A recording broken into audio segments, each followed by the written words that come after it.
नमस्कार, लोकतंत्र मिररच्या टॉप 25 मध्ये आपल्या सगळ्यांचं स्वागत आहे। मी आहे आपल्यासोबत पल्लवी।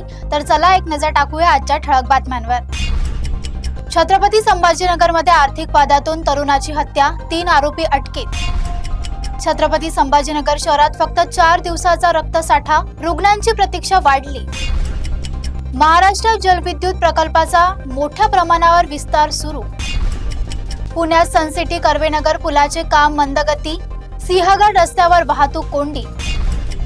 कोल्हापुरात गोकुळ प्रकरणात ईडी चौकशी, मंत्री मुश्रीफच्या अडचणी वाढल्या। पुणे जिल्ह्यात तीव्र पाणी टंचाई, आंबेगावात 89,000 नागरिक टँकरवर अवलंबून। देशात एलपीजी सिलेंडर दरात वाढ, महागाईचा सामान्यांना फटका। मुंबईत विधान परिषद निवडणूक बिनविरोध होण्याची शक्यता वाढली। कलिंगड खाऊन कुटुंब संपलं, फॉरेन्सिक चाचणीत चक्रावणारी माहिती।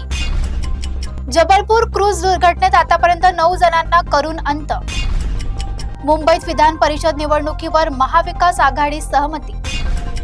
पुण्यात बिबेवाडीत क्लोरीन गळती, 22 जण बाधित, मोठा धोका टळला। सोलापुरात शेती व उद्योगात प्रगती, जागतिक स्तरावर ओळख वाढली। मुंबई सोसायटीच्या मोकळ्या जागेवर सभासदांचा हक्क, उच्च न्यायालयाचा निर्णय। शिक्रापूरमध्ये बैलगाडा शर्यतीत अपघात, तरुणाचा मृत्यू। पुणे जिल्ह्यात मतदान पातळीवर 41% पूर्ण, बारामती आघाडीवर। महाराष्ट्रात मान्सून वेळेवर, जूनच्या सुरुवातीस आगमनाचा अंदाज। पश्चिम बंगालमध्ये तुफान राडा, स्ट्रॉंग रूमचा व्हिडिओ व्हायरल। 2028 निवडणुकीच्या पार्श्वभूमीवर काँग्रेसमध्ये हालचाली। मुंबईत मध्य रेल्वे मेगा ब्लॉक, शनिवार रविवारी सेवा विस्कळीत। पाकिस्तान विरुद्ध दीर्घ लढ्यास भारत तयार, राजनाथ सिंग।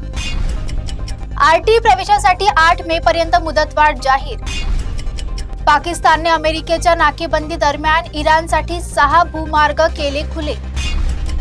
ग्रामीण महाराष्ट्रात पाणी टंचाईचे संकट अधिक तीव्र।